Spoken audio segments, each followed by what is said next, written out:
Good morning. Welcome to the Walton County Technical Review Committee meeting. I'm going to call this meeting to order. It is 8:30 at least. Looks like our first item is a request to approve the July 23rd, 2025 TRC minutes. Have you all had a chance to review those? Any questions, comments, concerns? Nope. Can I have a motion to approve, please? Motion to approve. Second. All in favor? Aye. All right. I'll get these signed after, Cora. Moving into the actual agenda here, project review, we have, looks like 2 continuances and a request to remove. We'll take these in order. Item number 2, Sellers Tile Expansion. There is a request to remove from the agenda. Can I have a motion to that effect? So move. Second. All in favor? Aye. All right, this item has been removed from the agenda. Items 3 and 4, Lot 8, Palm Road Estates replat, and the Capital Vet Clinic. There are 2 requests, both to the August 20th, 2025 TRC meeting. If I could have a motion to move those to that agenda, please. So move. Second. All in favor? Aye. Those 2 will be headed to the August 20th agenda. That brings us to item number 5, Hunters Village subdivision.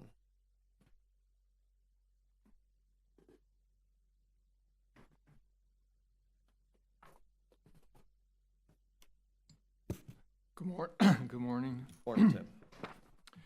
This is a major development order application submitted by Nautilus Civil Engineers requesting to develop a 31 single-family lot subdivision on 9.67 acres with a future land use of residential and a zoning of low-density residential 4:1. Property is located in District 5 on Nelly Drive. We still have a number of outstanding comments. There's outstanding planning comments, county right-of-way, traffic, environmental, and I believe that's it. So with that, I'd like to enter the staff report into the record, please. So entered. And I'll try to answer any questions you may have, or No, I'll let's turn it just over to the applicant. we'll turn it over, Tim. Thank you. Good morning, Curtis. I know that Eric's been out sick for about a week now. Have you all resubmitted? Are these comments addressed? Actually resubmitted it a little before midnight last night. I wanted to make sure we had it in for the meeting today. So I'm gonna.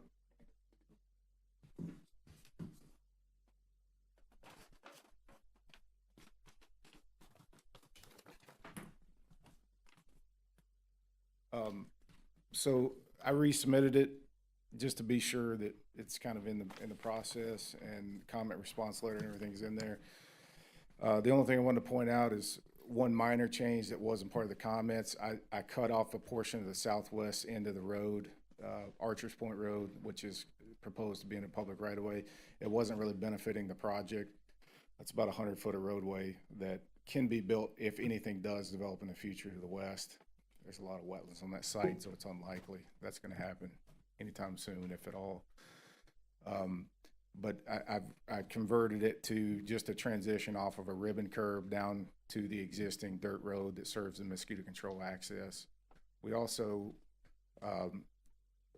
shifted the south line of that road 2 feet north to create a 4-foot shoulder on top of the ditch instead of a 2-foot shoulder. That'll give it a little bit more space for street tree planting up there, which was the one and only environmental comment we had, was about street tree planting along the ditch. I didn't get any feedback from mosquito control on that, but his question was, does mosquito control have any issues with the street trees along the ditch? We've got one tree about every 50 to 52 feet along that. Right. So that was it on environmental. The planning comments were all labeling in nature, other than one thing that I did comment on. There was a comment to add pervious pavers to the ISR calculations. This is another side project that I really want to take on one day, but I just provided a response that impervious surface ratio, as it's defined in the code, is a measurement of amount of the site that is covered by any material that substantially reduces or prevents infiltration of stormwater. This is exactly the opposite. It substantially increases it. So I don't think it should go in there in the ISR calculation. I always keep it as a third category. It's not vegetated open space. It's not impervious surface. It's kind of its own third category. And, you know, we've done probably 10 or 20 projects over the last several years that we don't include that in the ISR. Also, I'll note that either by coincidence or divine intervention, I do have scheduled today, right after this, to go do a test on a permeable paver roadway if anybody would like to join on Bayou today. So there's an ASTM test I'm going to be running in a couple hours if anybody wants to see how these things actually work. Excuse me. I have seen some of these systems in action. I agree. I mean, depending on the product, I think it's going to vary. But I think historically, the way that I've looked at ISR is if it's not the natural vegetative overlay or whatever you want to call what's there on the ground, if it's different, if it's a man-made surface, if it's an improved surface, it's been in the ISR calculations. I certainly understand how the change in the porosity and all those things would come into effect in your stormwater calculations, but the way that I've seen it, treated it. Two comments on that. One is there is no ISR limit on the project. It's a residential project. That applies to commercial, so Sure. It doesn't really matter anyway. But I don't want to start something setting precedents on that, because open space and ISR are two different things. They are. We would not count it in vegetated open space. We would also not count it in impervious surface. So let's maybe set that aside, because it really doesn't matter to this project. And I would like to kind of work with you guys to try to, define that better in the code, because as the code defines it, so it's in the comment response letter, it is not impervious surface part of ISR. I mean, it's pretty clear of the way it's defined. So Yep. We need to be more consistent in that respect, and I'm happy to have a conversation with you about that. But yeah, I agree with you. It's not necessarily an important factor in this review. So correct. Yeah, other than that, the other planning comments there was one, I think, about copying over site triangles, which was done to multiple plans. Some other general comments that covenants and restrictions will be needed, fees will be paid later. So nothing on planning. Everything we had has been addressed. The public works comments, all of those have been addressed as well. The only one I'll bring up was a note that said clarify how stormwater originating from Archer's Point will be managed. We are managing that in the permeable pavers as well as the downstream ponds. So I don't know if we need to put it in a development order as a stipulation, but we can put a drainage easement on the plat that basically says the public right-of-way drainage will be accepted by those roadways and common area stormwater systems. If that's necessary, we can do that. Andrew? Yeah, that should suffice. Thank you.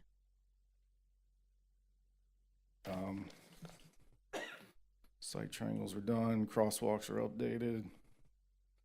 I did provide a new detail for that public roadway on the plan sheets. Directional bores were already called out, so all of those are addressed.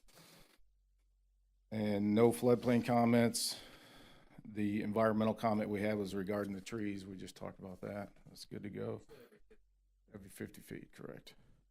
Yeah, we do 25 feet, and we alternate at one on either side of the street, so you get 50 feet on each side.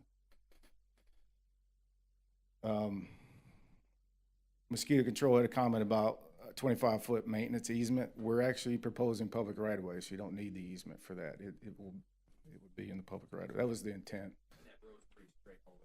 Straight, yeah. Like I said, we pulled it 4 feet. I shrunk it to 22 feet. 20 is the minimum, but we've shrunk it from 24 to 22, so you'd have a 4-foot shoulder there. It's a little bit less risk of erosion from the back of curb down the ditch line when we put that shoulder there. And then your other comment was about routing the water. We had a long meeting about that yesterday. I think we're square on that. So all comments are addressed, and we'd love to move forward. You said something, are you referring to our street frontage tree counts Correct. there? So how are you interpreting that section of the code? It's 1 per 25 feet of roadway.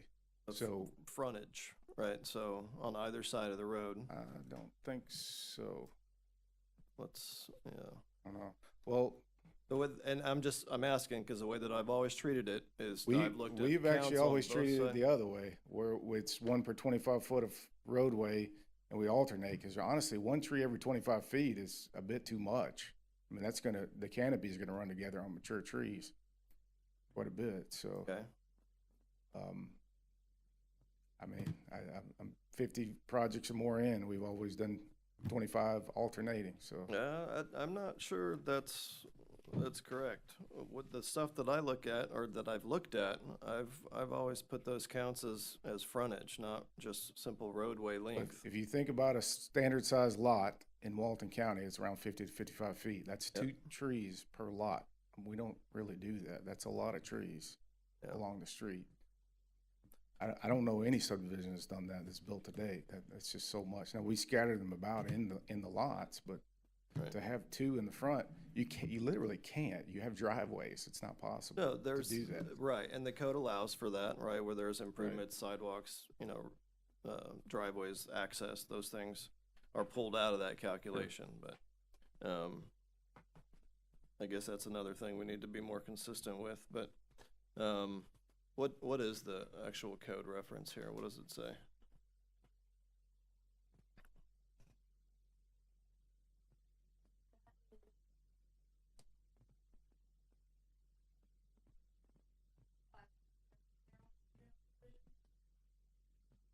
Right, so 1 tree preserved or planted for every 25 feet of street frontage. Required planting shall be located within street frontage area. I know we've made some exceptions in terms of residential lots, the way that it's laid out, like you indicated. Yeah, I mean, that would not be possible in a lot of cases to do 25 feet. The canopies would be completely smushed together. The driveways are gonna be too close to actually achieve that. I'm not sure. That might be another one we need to work on.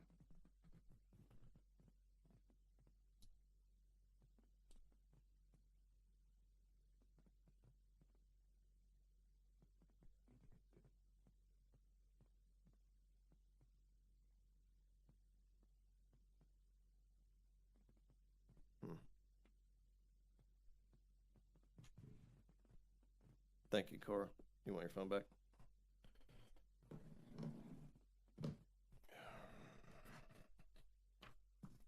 Well, look, this isn't a deal breaker, but it's something that I do want to have a conversation about, in terms of, what we need to see here.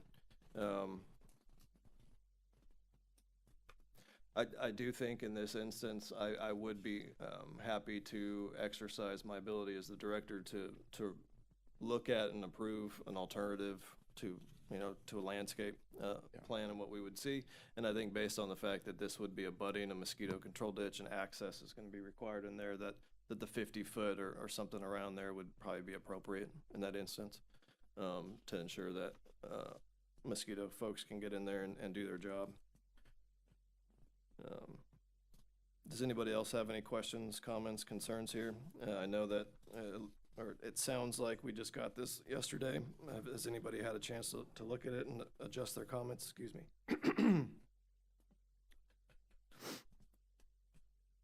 Any feelings about the nature of the comments? Anything that's a little heavy that you would need to review additionally prior to a conditional approval, or how are we feeling? I think Melissa Ward actually wants to Only one address comment. something. Yes, ma'am. Melissa Ward, Dunlap and Chipman. The only thing I want to say is that there is an exhibit attached to the report where my comment is about clarification of the record. When the staff report was written, the comment that was provided by Eglin was an email, and it clearly states that they understand this is just for the record. We understand that the county upzoned this property, but the exhibit that was attached to the report in the back are all the comments made during the land use amendment. We ask that you remove it and replace it with the accurate comment, which is the email from the Eglin community planner, for clarification purposes and for the Right, record, preservation of the so, record. No, I will absolutely make it understood that these comments are not for this application. They are for the map amendment itself. Correct. And I'll discuss with the project manager and how to approach this. It's understandable if they wanted to attach that memo as it was in the email. That's a complete record. The email has what it has, and then that was attached. But because the exhibit goes directly to that memo, it's inaccurate. Understood. Okay. Yeah, we've just approached it, I think, in a very similar way as you described previously. So we'll move that direction. Thank you. Thank you. Okay, well, this is something that's been kind of kicking around here for a couple meetings now. I'm gonna go ahead and open up to public. Curtis, thank you. I don't have any other questions. Anybody else? We're good? All right. So this is a major, so I will certainly ask that anybody in the public that has comments, questions, concerns, keep it to a technical nature. You will have opportunity in front of the Planning Commission to make any other comments or concerns known. If I have anyone out there that's willing to or wanting to speak to this project. Okay, see none. Tim, I'm gonna go ahead and ask for your recommendation, just to be consistent with how we operate here, even though it's not your project. I do appreciate you stepping in. Thank you. Well, based on the comments, it sounds like that they've pretty much resolved, if not all the issues, the majority of the issues. So my recommendation would be to approve it and move it forward to the Planning Commission once all the remaining comments are resolved. Okay, thank you, Tim. We have a recommendation for conditional approval to move to Planning Commission upon successfully addressing all outstanding comments, questions, and concerns. Can I have a motion to that effect? So moved. Second. All in favor? Aye. All right, this project is conditionally approved. We have item looks like number 6, Johnson RV Park. This is the Johnson RV Park. It's a request to approve by final order. It's project number MAJ 25-000037. It is being reviewed by Robert Baranti. This is a major development application submitted by Dunlap and Shipman on behalf of Robert Johnson Painting Incorporated. They're requesting to develop an RV park, including 44 RV pads, an office, laundry, and 2 restrooms on 6.10 plus or minus acres. The project site has a future land use of rural residential and a zoning category of rural village. The property is in District 1 and it's located at 205 McDaniels Fish Camp Road and identified by the parcel number in your staff report. Would you please enter the staff report into the record? So entered, thank you. It looks like there is a few outstanding comments from reviewers from Public Works, Engineering, Environmental, and Planning. I did go through it. Some of them are just clarification, but it looks like the most significant comment is the request for a landscape plan. So I don't know if that was submitted. Other than that, I can try to answer questions or turn it over to the applicant. No, again, thank you for assisting Mr. Baranti in Absolutely. his absence. So thank you, but we'll turn it over to the applicant. Good morning, Melissa Ward with Dunlap and Shipman. I would like to say that I spoke to Bob whenever this was brought back onto the agenda. We did resubmit. We had some difficulty making sure that it was visible. And so we finally got it resubmitted. He has, as my understanding, it's been redistributed for review. I don't know if he's expressed it to Rosanna or anything, but what he mentioned to me was that the comments should be clearly reviewed, and he was going to recommend it out of TRC because it has to go to Planning Commission, so until all the comments are addressed, he wouldn't advertise it. The significant comment, as she mentioned, was the landscape buffer. This property is, it's a very long, skinny piece of property. We provided a landscape buffer with a proposal for an alternative fence and a reduced buffer or fence alternative along the northern boundary and the eastern boundary. There is a residential subdivision to the east, and the road to that subdivision butts or dead ends at our property.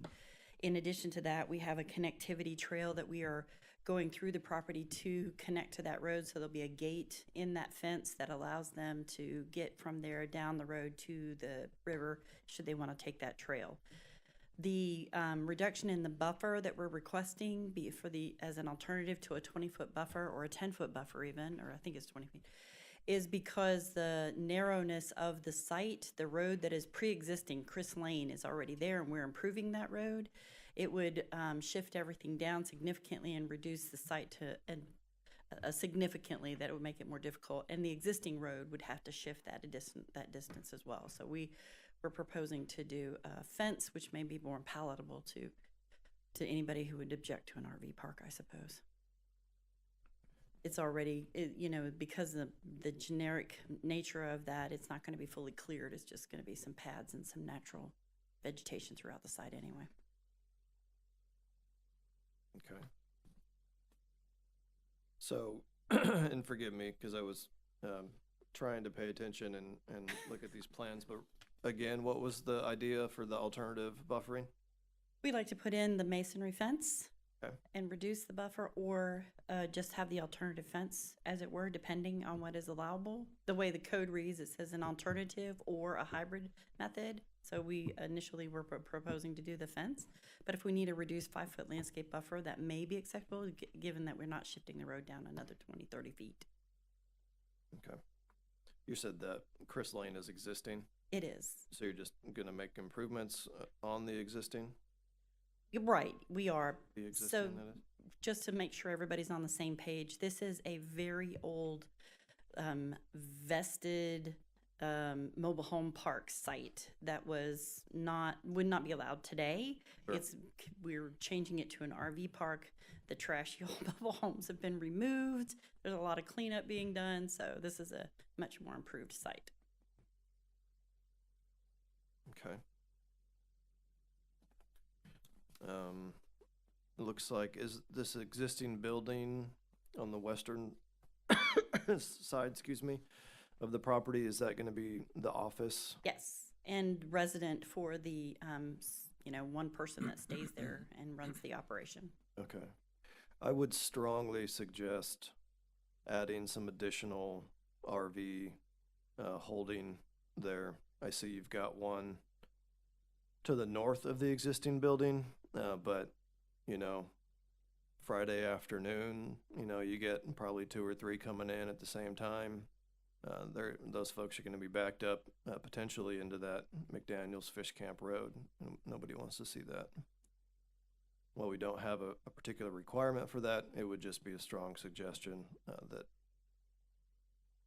I see what you mean. your owner may want to consider.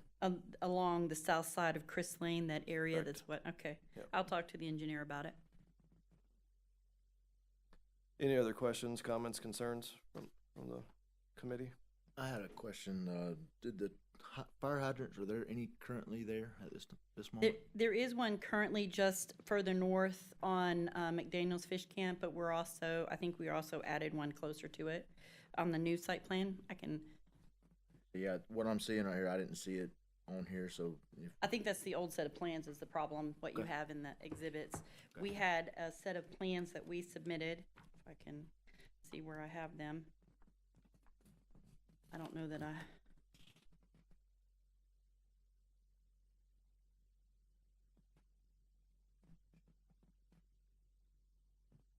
as long as you've added one in there. We have. We have, that's and fine. then there's, I believe we had to add, an area in the back where we had to have some,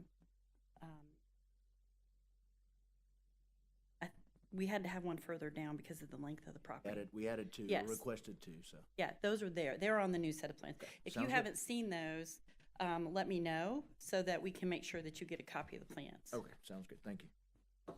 This is gonna be on, city sewer, water? Yes. Okay. We've had a preliminary pre-app with the city of Freeport, and we'll have to get that development order. Okay. They have an improved system on McDaniel's Fish Camp, so they're just gonna tie in. So the landscape plan is still forthcoming, or has that been submitted? It's been submitted.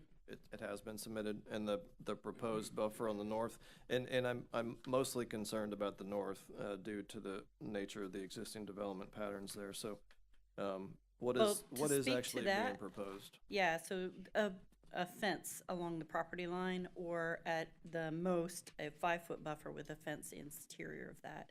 Yep. But to the north, just to be clear, that to the north, if you're even, if you're looking at your zoning maps, there's an industrial property that is on the east corner north of this property site. And all of these properties down here, there are mobile homes, there are houses, there are residential, but they're sprinkled in with businesses all the way down that street. All the way down Shangri-La, am I reading that correctly? That is correct. Okay. Yeah, it's it's developed over time as a little bit of a work here, live here place, which we like. We have no problem with. Yeah, I do see the industrial there, just kind of touching the corner. Mm-hmm. I would suggest, being that I haven't seen the landscape plan, but what I think would be most appropriate is to have the reduced buffer, with the landscaping exterior to the masonry or functionally related wall. That would be my, So for the record, because needs to be a masonry material, we Mhm. would prefer something that's like a hardy board fence that doesn't necessarily look like a stucco wall or anything. I agree. Okay. Yeah, well, I It don't. needs to be a little I don't bit think rustic and anybody rural wants to looking if see- you can. I agree with that, 100%. Okay. Yep. Okay. Any other questions, comments, concerns? No? Okay, thank you, Melissa. This is, again, a major, you will have an opportunity to, make your grievances and, questions, comments, and concerns, at the planning commission level, potentially at the quasi judicial level, for a magistrate. But I will take any technical questions, comments, or concerns now, if anybody has any. And see none again. Interesting morning. All right. Do we have a recommendation from staff? I'm assuming Bob has had those conversations regarding the landscaping. He did recommend conditional approval to the planning commission once all outstanding items were addressed. Okay, we have a recommendation. Can I have a motion to that effect? So moved. Second? All in favor? Aye.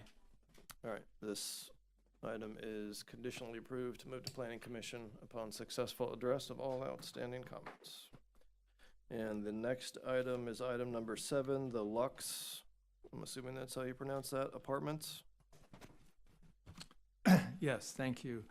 This is a major development or application submitted by Jenkins Engineering, requesting approval to develop a 240-unit apartment complex with clubhouse, pool amenity, public recreational facilities, and associated infrastructure on 24.47 acres with the future land use of mixed use and a zoning of village mixed use. Property is located in District 5 on the north side of Highway 98 between Veterans Road and Old Blue Mountain Road.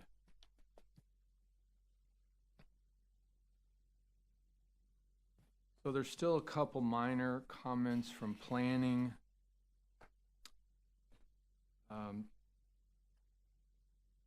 I've handed out the approval from the floodplain manager. Yeah, let's go ahead and make sure that gets entered into the record too. And then there's some outstanding environmental comments and mosquito control. Okay. So with that, I'd like to enter the staff report and the floodplain comments into the record, please. So enter. And I'll answer any questions you may have, or I'll turn it over to the applicant. Do you have any questions for staff? No. All right. Good morning, everybody. Jamie Eubanks with Jenkins Engineering. Good morning. We've had a chance to look at everything. Tim's two comments are just clarification items. We've got Public Works approval, floodplain engineering. I don't know if Darren's had a chance. We did add the easement that was requested. Okay. Good, because we access it from the opposite Right, side. I know, but we went ahead and added it. Eruption to the ditch back Yeah, on the no, opposite. understood. And Brad just hasn't reviewed it, to be honest. Most of Brad's comments mimicked Tim's comments originally, with regards to, Do you mean the resubmittal? He has not? yeah, Okay. correct. My apologies. With regards to landscaping, so I don't anticipate much, if anything. And that's really the outstanding item of note. This still has to go to DRB, so it still has to get staff approval before that. I'd ask that we move forward. Okay. I don't personally have any questions, comments, or concerns. I do see some public comment here. Any questions for the applicant? Okay. Thank you, Jamie. Again, we'll go ahead and open this up to public comment of a technical nature. You will have an opportunity in front of the Planning Commission to air any other grievances, comments, complaints, concerns. So please, any public members that have technical questions, comments, concerns? See none. Okay. Do we have a recommended motion, Tim? Yes, I did also want to mention that there are senior quarter outstanding comments remaining, and we have not received anything from the health department to date. So yeah, I mean, I think the comments are pretty minor at this point, so my recommendation would be to approve it and move it forward to the design review board when all outstanding comments have been resolved. Okay, thank you. Ms. Dahl, do you have any concerns about this? Okay, thank you. All right, we have a recommended motion. Can I have a motion to that effect, unless we want to discuss this more? Move a staff recommendation. All in favor? Aye. All right. This application is conditionally approved to move forward to, sounds like DRB, the next available meeting. Thank you. All right, moving into item number 8, Garage 30A. Yes, thank you. This is a major development order application submitted by Jenkins Engineering requesting approval to develop a 73,020 square foot private club for the storage of high-end vehicles and similar items with a private clubhouse, recreational facilities, and manager's residence on 4.67 acres with future land use of mixed use and a zoning of village mixed use. Properties located in District 5 on the north side of Highway 98 East. So I handed out a revised staff report. I wanted to get the most recent comments in, so I think the only thing we are lacking is environmental comments. I don't believe he's had an opportunity to review the resubmittal yet. So It looks like his comments are dated August 4th. then I guess he has reviewed it. Okay.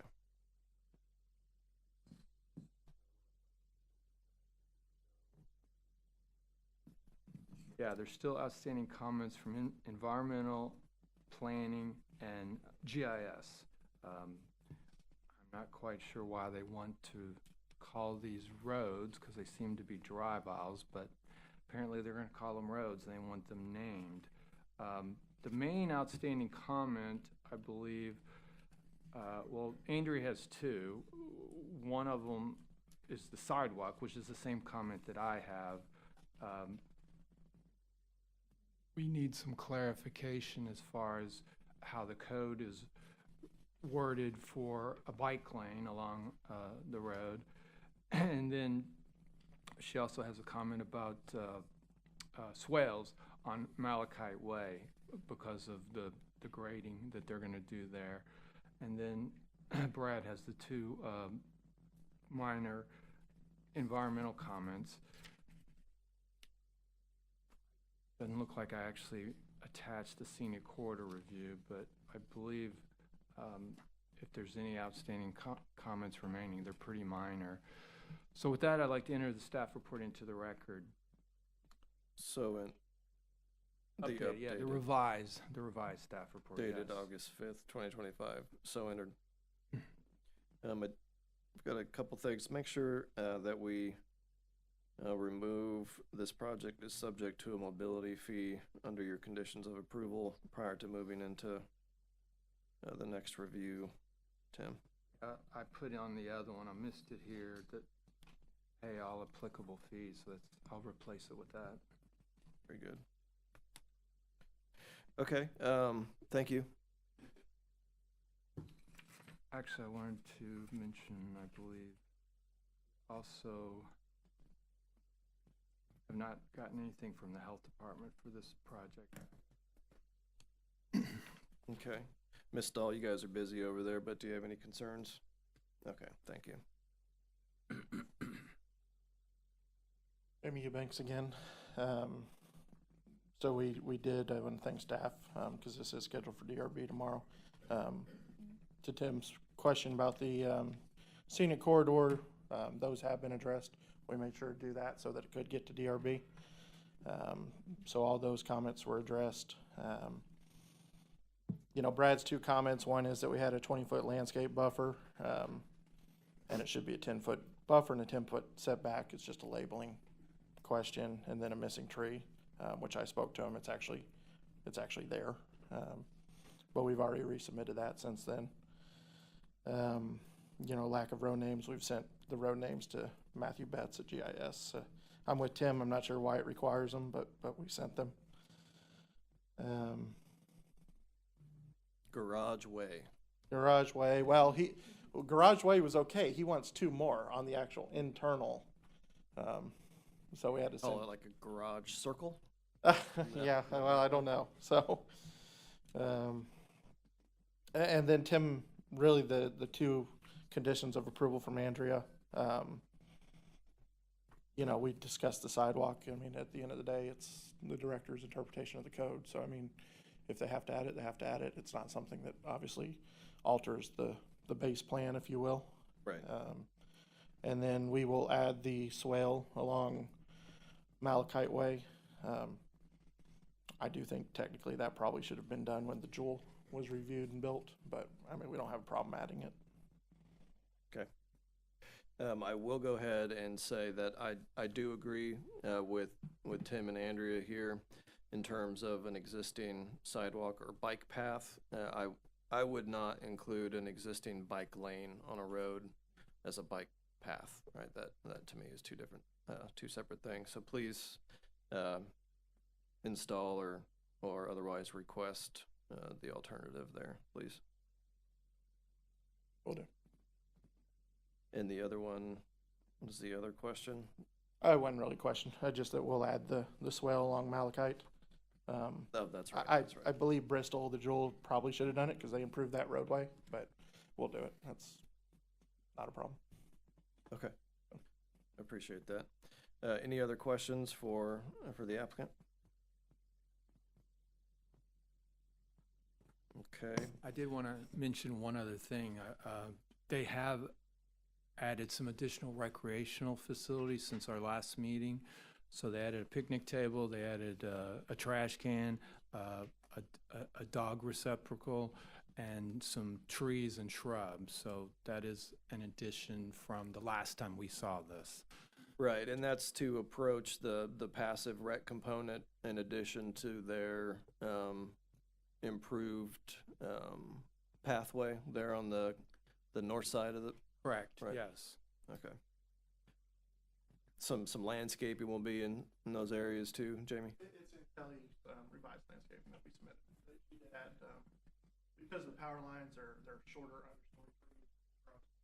Okay, good.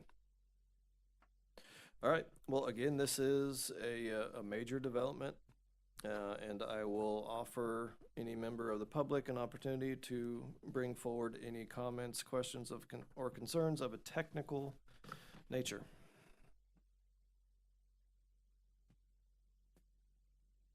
Thank you, John King.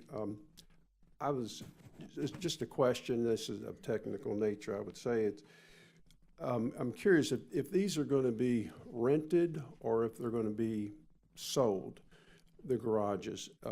I've been to 7 states, looked at 11 similar facilities, and just make the note that if you've got someone that owns a garage condominium, for example, this may be, and you have a single owner, he drives 1 car at a time. If you have someone renting 8 spaces, and that's very common, there's one of these on 393, then you have 8 drivers. Does that make sense? Sure. So, and it's more of a curiosity point than anything, but during these things generate no peak hour traffic. This people come in and this hobby cars or their 3rd car. So it's from a traffic standpoint, they're great because they don't generate any traffic like potentially you have townhouses or apartments there. So not knocking that, but anyway, I'm just curious to how they're going to be. Are they selling them or are they going to lease spaces? Yeah, we'll ask Jamie to describe that for us. And just for clarity and just for public consumption here, while I agree that this probably won't be a large traffic generator, it will produce some traffic, right? So de minimis more than likely, but just for clarity there. Sure. So my understanding is they're going to look into doing the condo process to sell these. Can't guarantee that, obviously, and plans can change all the time, but Sure. I do believe that is the route they will eventually go. Okay. All right, fair enough. All right, anyone else from the public? Questions, comments, concerns? Okay, seeing none, what is the recommended motion, Tim? Yes, also I should mention, since it's scheduled for the DRB tomorrow, that they have met all of the scenic corridor requirements. But the recommendation would be to approve it and move it to the design review board. All those comments are already finished, so just approve it and move it forward to the design review board. Okay. We have a motion to conditionally approve, or a recommended motion to conditionally approve to move to DRB. Can I have a motion to that effect, unless you all have other thoughts? So moved. Second. All in favor? Aye. All right. This project is conditionally approved to move forward to DRB and Planning Commission upon addressing all outstanding questions, comments, and concerns. Thank you. All right, that will move us to item number 9, the Church Street subdivision. Yes, thank you. This is a minor development order application submitted by Forstrom Engineering and Construction LLC, requesting approval to develop an 18-lot, I believe that's supposed to be 19 lots. No? 18-lot, single-family residential subdivision, a 7,800 square foot HOA building, amenities, and associated infrastructure on 9.65 acres with the future land use of conservation residential and a zoning of conservation residential 2-to-1. The property is located in District 5 on the east side of South Church Street. There are a number of remaining outstanding comments associated with this project. There's a number of planning comments, right-of-way, survey, flood, no, it looks like there's only a condition from the environmental, mosquito control, and GIS. And with that, I'd like to enter the staff report into the record, please, and I'll take any questions you may have, or I'll turn it over to the applicant. But go ahead. So entered. One of the issues is the lot 12. Yeah, I noticed that. The little guy up there. I made a comment that I felt that was unbuildable. The applicant responded by saying, you know, they disagree. They think that's a viable lot. So that's I think we need to decide how we're going to handle that. Other than that, there's just a lot of remaining comments associated with this project. Okay. Thank you, Tim.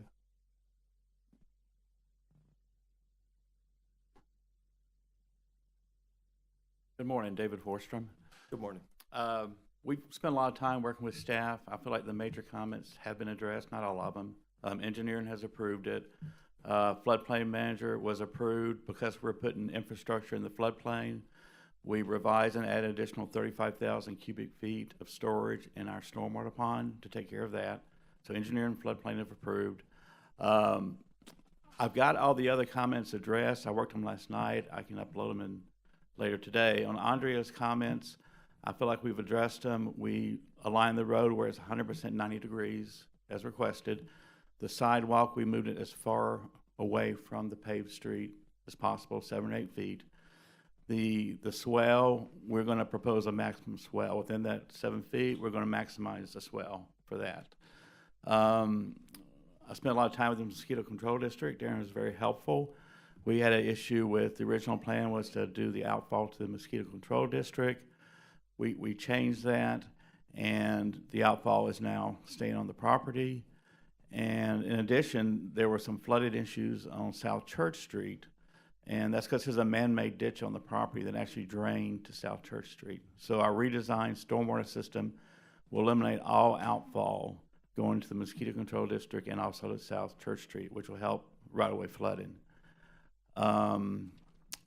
Worked with Brad on environmental. There's a question about the man-made ditch. Was it a wetland or was it a, what was it? It was actually surface water. We will be filling it, but again, that man-made ditch is not a jurisdictional wetland. So we got that resolved. On the buildable lot, yes, we have an odd-shaped lot. The building footprint is 1,500 square feet, so you can build a 3,000 square foot house on it. And as far as the driveway, there's enough room along the cul-de-sacs for 3 cars. And then it does narrow, but there's a 10-foot width in case we want to put a garage there, someone can actually drive to the garage. So, yes, it's weird shape, but also at the same time, we think it'll be an attractive lot because it's surrounded by buffers and wetlands. You don't have houses all around it. And again, that's included in my comments. Let's see what else we got. Andre had asked about the historical flow. Again, the flow to South Church Street is eliminated. Again, I worked on all these revisions last night. I feel like most of the comments are notational clarification in nature. The major ones with the right-of-way have been addressed. Tim's were primary notational and clarification in nature. So I would ask that we be conditionally approved. I don't see, a benefit to coming back at this point. And I will have everything uploaded this evening for staff to review. Thank you. Have you acquired the boundary survey? Yes. All the correct information? Yes, we do. Mm-hmm. It's been submitted? It's going to be submitted this afternoon, yes. I was going to put everything together. I figured if I submitted it last night, that wouldn't be seen anyway, so it will be submitted.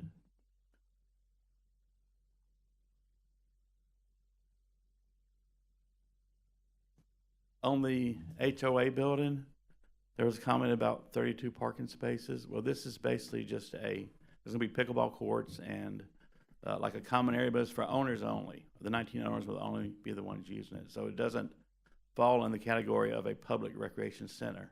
It's for owners only. So we didn't see any requirements for parking there, but we did add 10 parking spaces in the pool and amenity area.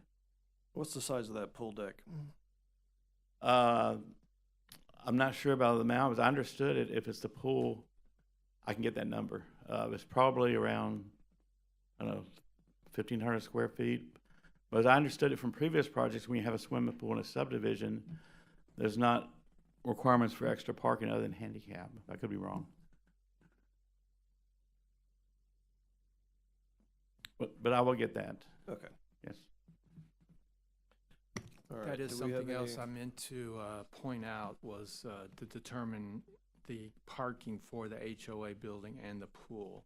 Because it's only a deck. I mean, typically when I'm doing parking for a pool, it's for if it has a pool house, right? Bathroom or some kind of a structure, the parking is based on the size of that structure. In this case, there isn't a structure other than the HOA building, but that's one thing I did mean to point out is we need to verify what the parking requirement is going to be.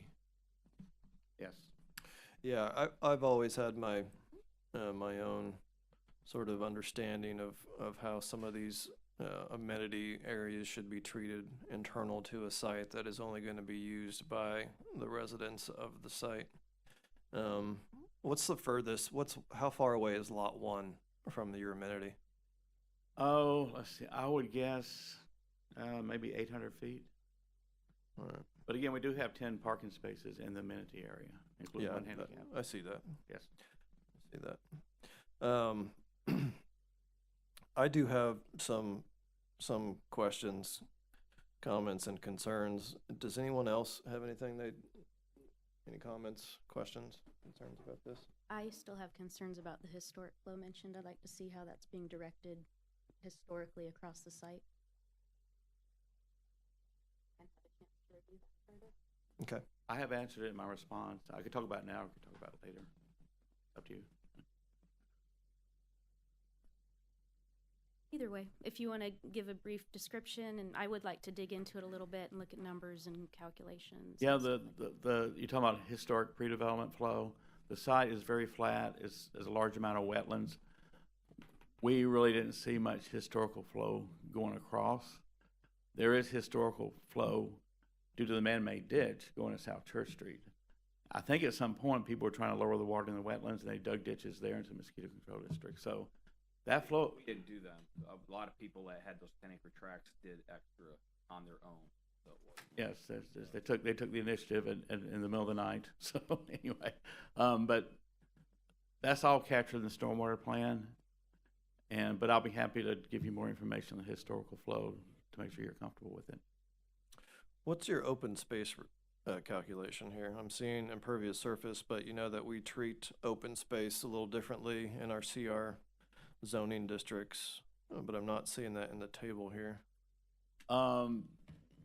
You're oh, correct. wait, I do see it. It's Okay. hiding there at the bottom. I believe we're Yeah, pretty good distance below the 71%. yeah. So I think the minimum is 40%.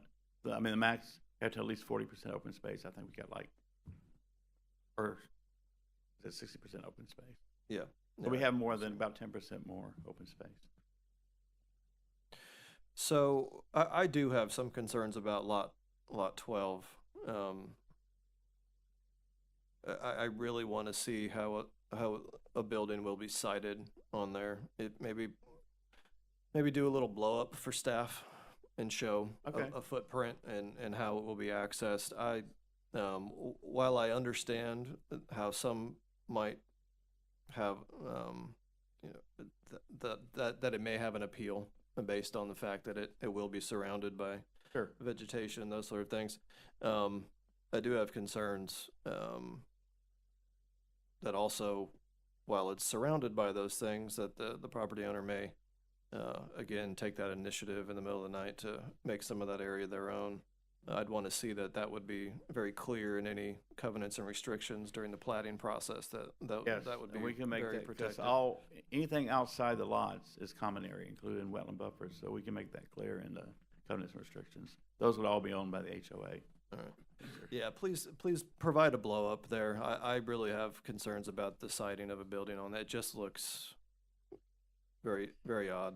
I can do that, I can give you something on that quickly. What are the setbacks on that? What would they be on that lot? They're the same as the rest. They're 7.5-foot side, 15-foot rear, and of course the 20-foot is way back from the front. So it's the same building setbacks. You may have an opportunity to reduce the sides based on the fact that it is a wetland there abutting the site, Oh, or okay. buffer abutting the site. That's Just good news. review the code. I'm not Okay. saying that's the case, but you may have an opportunity to increase that buildable area. Okay, we want to start with being real conservative and not assuming that. And I That's a appreciate good that. suggestion.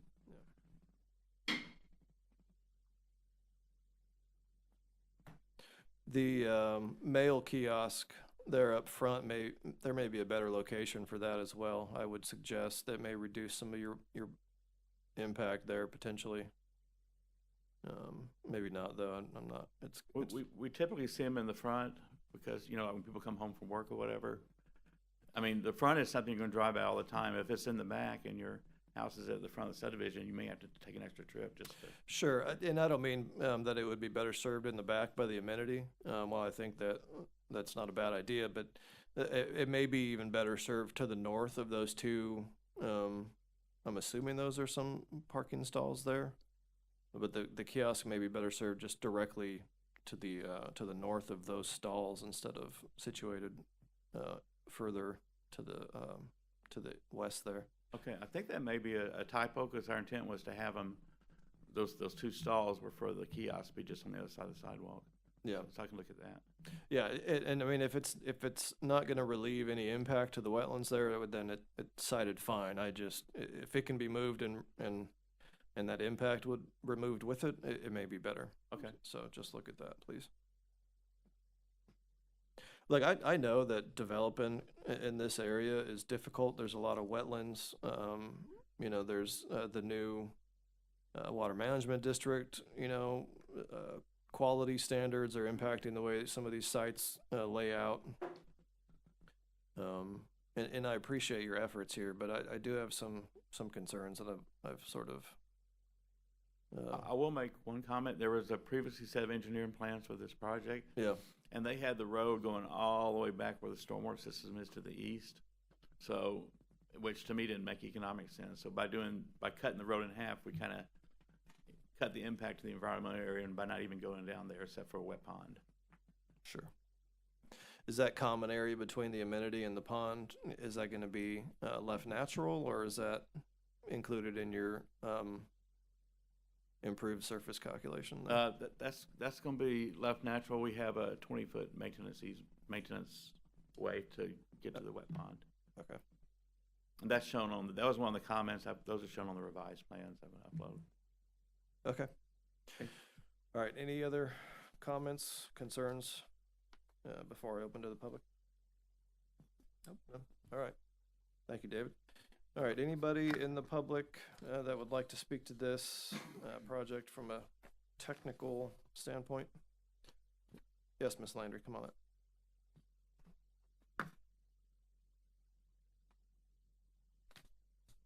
Hey, how are you? Margaret Landry, Landry. Thank you.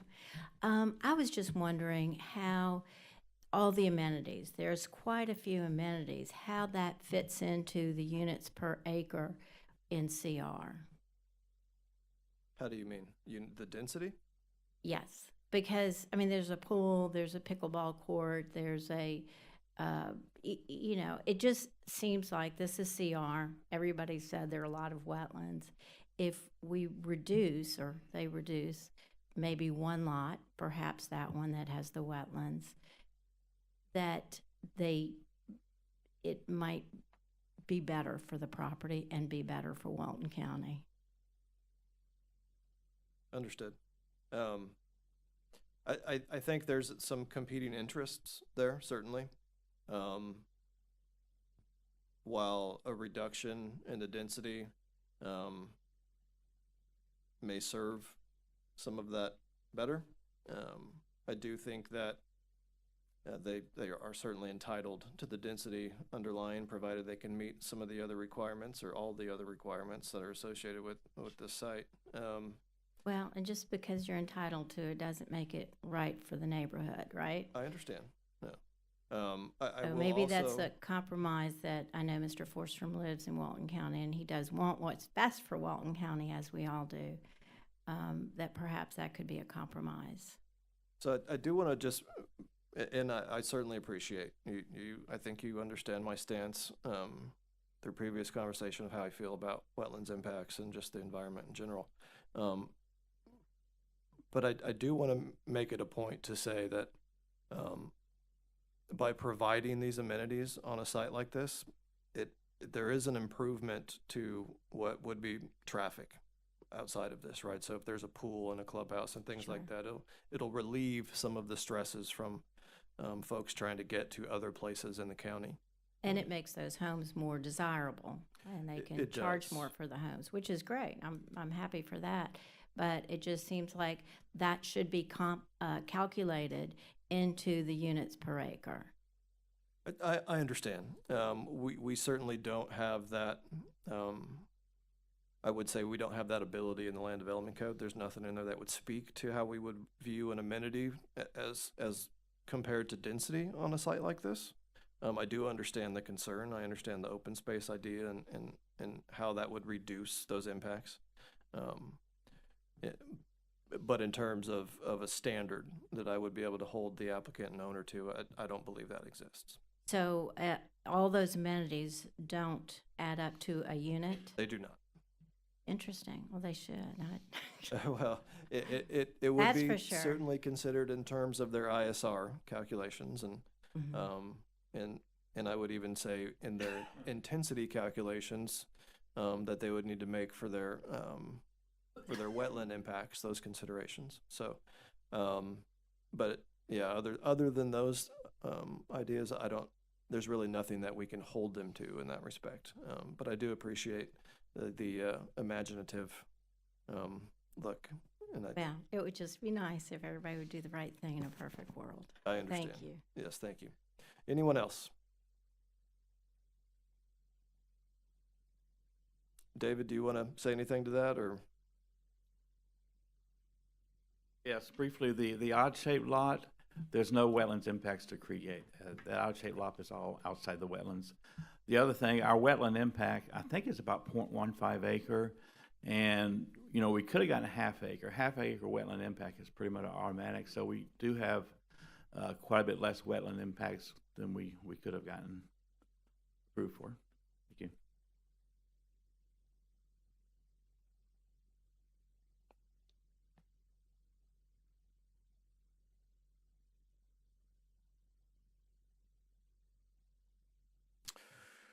Okay, Tim, you have a recommended motion? Based on the conversation we've had concerning this, it does not sound like there's any deal breakers here, so my recommendation would be to approve it and move it to the director for issuance of the development order once all outstanding comments have been resolved. Thank you. Is this the first time at TRC? Second time. It was continued from the last meeting because between the time he uploaded the resubmittal, I didn't really get any comments. So I continued it from the last meeting to this meeting, so we would get comments. Understood. Thank you. Andrea, it sounds like you definitely want some additional time to look at some of the calculations. The amount of comments, as well as the fact that survey still needs to review what's been provided there. I'm reluctant to agree with that recommendation, Tim, and nothing against you, of course. But I would like to give staff some time to review, given the nature of the site and the amount of previous comments. unless you think, Andrea, I am concerned about your ability to review this.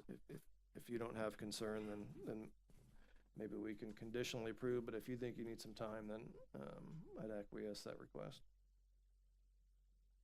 I think we can conditionally approve it. And Okay. once I get the information, I see. Okay. Understood. All right, so we have a recommended motion. Ms. Landry, you've had your opportunity. No, ma'am, thank you, sorry. We have a motion, and we have a recommended motion, that is, if I could have an actual motion to that effect. If you make that motion, I second. Motion to conditionally approve once all outstanding comments have been addressed. Second. All right, all in favor? Aye. Aye. All right, this project is conditionally approved to move to the director's desk for final signatures upon successfully addressing all outstanding comments, questions, and concerns.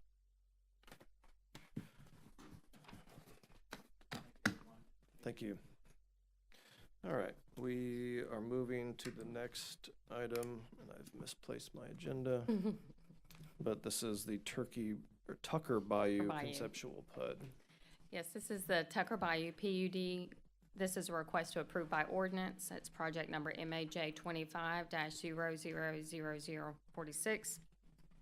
This is a major development application submitted by Interlight Engineering Corporation on behalf of Tucker Bayou Investments, LLC. They're requesting a conceptual PUD consisting of 47 single-family lots, recreational and civic uses on 21.33 plus or minus acres. Has a future land use of residential and mixed use in a zoning district of traditional neighborhood development, neighborhood infill, and conservation residential 1 to 2.5. The property is in District 5, and it's located north of Dog Hobble Lane, east of North County Highway 395, and adjacent to the Point Washington neighborhood planning area, and identified by the parcel numbers in your staff report. This was an interesting submittal. When this was submitted, you'll see in the PUD documents, it was referenced as part of the Point Washington neighborhood plan, which was amended and adopted in December of 2024. Since then, the board rescinded the amended plan in light of legislative preemptions. So the application has had to change a little bit. The applicant, they have offered to follow some of the more restrictive standards and guidelines in that prior amendment as far as the height, the density, and architectural design, and discuss how to codify those restrictions in CNRs and this PUD document. In an effort to lessen the overall intensity of the project, they are requesting a number of deviations, which are outlined in your staff report. I will let the applicant go over those if they choose. As far as outstanding comments, there are some we are still waiting for. The Health Department, Environmental, Emergency Management, and the Fire Department. I don't expect there'll be significant comments. The largest concern was just making sure those PUD documents reflect the LDC moreover than the Point Washington neighborhood plan that was previously this project was a part of. So it did get a little complicated there, but I think we've got it. I can answer any questions or turn it over to the applicant. I do have some questions.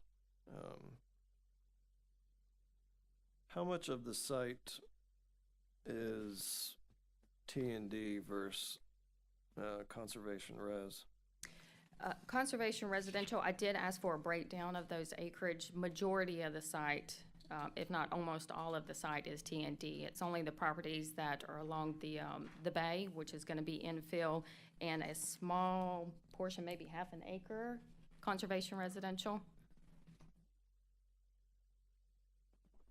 0.2 acres, actually. 20.3.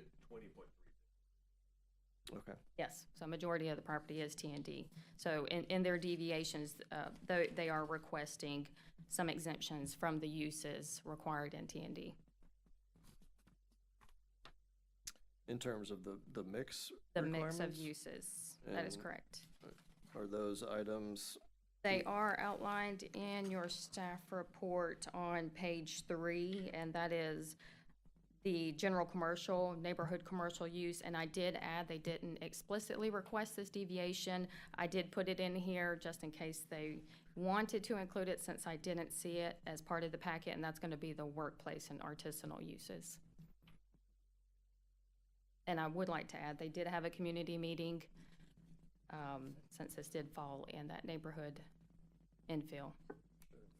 what would be the total available density on this site? The total, I don't have the exact number. That was a question I had, but in those restrictive covenants that were in that Point Washington document, which they are going to codify, was limiting the density to 10 dwelling units per acre, whereas our code is, I believe, 30 dwelling units per acre.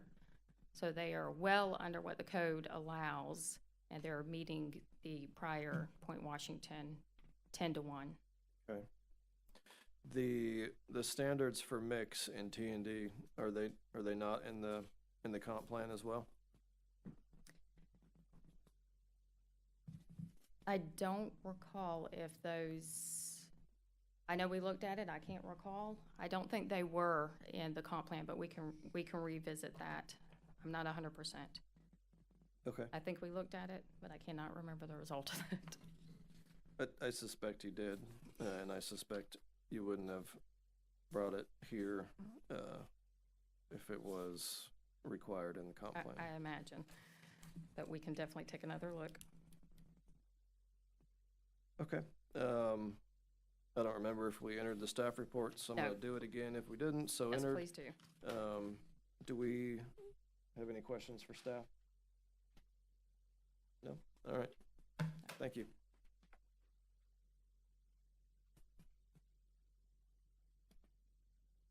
Thank you, Rosanna, and good morning. I'm David Smith with Interlight Engineering. And I'm also joined with Trey Carter. He's with Chancey Architecture. He's a project architect. So I want to elaborate on a couple of things that Rosanna mentioned, but I want to just do a general overview of the property because there's a couple points I do want to make. And the property's 21.33 acres. And you can see this is located in the Point Washington community, as Rosanna presented, but this is the largest undeveloped piece of property in Point Washington. And part of it does extend south of Dog Hobble Road, but it does extend all the way up to Tucker Bayou and to the Choctawhatchee Bay. There's currently one house located on the property, and the remaining portion of the property is vacant and wooded. Also, as Rosanna presented, we do have 3 zoning designations. We have traditional neighborhood development, neighborhood infill, and conservation residential 1 to 2.5. I know you asked the question, Mr. Schoen, about the amount of traditional neighborhood development is 20.36 acres. And then the breakdown is 0.75 acres of infill, 0.22 acres of conservation residential 1 to 2.5. So we're well over 200 units Oh, would yeah. be Oh, yeah. entitled. And the Point Washington neighborhood plan limits the owners at the time of adoption in December limited the density to 20 units per acre. Oh, okay. I thought it was 10. My understanding was 20 units per acre. But I want to point out, this is our proposed site plan. So it's 47 single-family residential homes. And we do enter off Dog Hobble here. We do have homes proposed along a loop roadway, and we propose 7 homes along the bayou. So it's a total of 47 single-family dwelling units. That density is 2.2 units per acre. So we're well less than the density limitation that was agreed to in December by the owner that was incorporated into the neighborhood plan, but we're even further less than the T&D standards that are in the Walton County Land Development Code of 30 units per acre. And also, Rosanna presented, it was interesting because, you know, we were in the Point Washington neighborhood plan. We had, and I want to go over the timelines, that was adopted in December of 2024. We had our community meeting June 7th of 2025, which it was well attended. We had a lot of great interaction and feedback from the residents. We made application at the beginning of July, or in July, and then the board rescinded the neighborhood plan in July of 2025. So we came into the county submittal process, meeting all the requirements of the Point Washington neighborhood plan, and then it was rescinded, so we had to make some changes, because now we were being reviewed and adhered to the Walton County Land Development Code. So it was a little bit of a change there. That was unique, I think, for all of us. And we did not expect that. But the point I want to make is the neighborhood would work very hard on the neighborhood plan and amending that neighborhood plan. I think it was something like 2 years. And it was very important to the neighborhood. It was very important to us. The character of Point Washington, we, committed to meet the requirements of the neighborhood plan. And even though we're no longer in the neighborhood plan, our goal is to meet the majority of the requirements.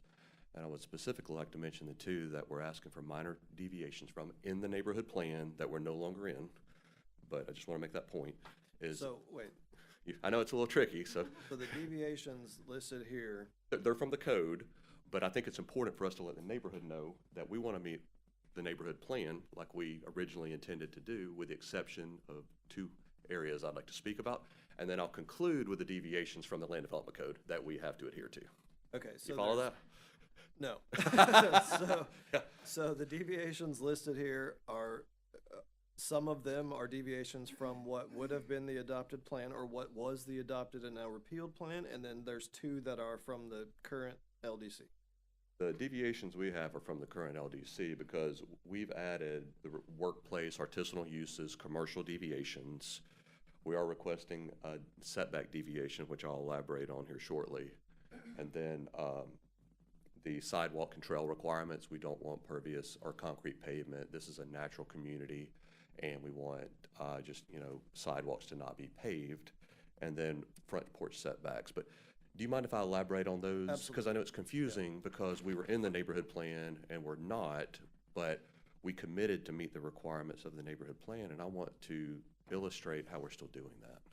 And I know we're not bound by the neighborhood plan, but it's important because we, made some commitments to the community. Understood. So the height requirement of the neighborhood plan is 32 feet. I want to point out, on all the homes here around the loop, I want to show you guys too. All of these homes here, we are committed to a height limitation of 32 feet. So that still complies with the neighborhood plan and the height limitation. We are requesting that the Bayou front homes be 42 feet, because there are some flood zones back here. We want the ability to be able to raise some of the homes, not be down in a hole in the flood zone, and we ask for that flexibility that those homes go to 42 feet. Second one is, in the neighborhood plan, the parking requirements are higher. So we are requesting to not meet those, because these are long-term residential uses. These are not short-term residential. So we do not want to meet respectfully don't want to meet the parking requirement in the neighborhood plan. So we want to meet the Walton County Land Development Code. But I wanted to make that point, even though we're not in the neighborhood plan, that all the other requirements in the neighborhood plan, tree preservation, lighting, we are intending to meet those. The character of the homes, our goal is to still meet those requirements. And I'll make one more point. I know you have a question for me. It's on the plan in your package. We did an extensive tree survey. So you'll notice all the gray symbols.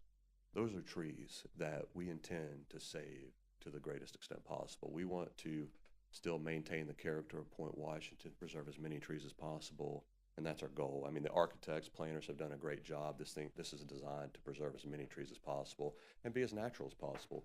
Even this park, it was very important that, it's a civic gathering area, but that it remain natural, that we keep it as natural as possible. That's the reason for the concrete deviation, which I'll mention here in a minute, is so we have natural trails throughout the community that serve as our pedestrian walkways. So I know you have some questions for me, but then I'll summarize our deviations as well. No, yeah, I just as soon let you complete Okay. And we are requesting a few deviations from the Walton County Land Development Code that obviously we have to meet now, since we're no longer in the neighborhood plan. And thank you for allowing me to do that transition there. I know that was a little tricky. So, but side setbacks. We do have landscape buffers within the community, and they're located in common areas. So we are requesting that our setbacks, we deviate, that we allow a 5-foot side setback adjacent to the landscape buffer common area. And the landscape buffers are a minimum of 10 feet, so you would still have a 15-foot side, side setback from the property line. But where the side setback abuts the landscape buffer, we would request 5 feet. In the rear, we would request a 10-foot setback adjacent to a landscape buffer. Same thing.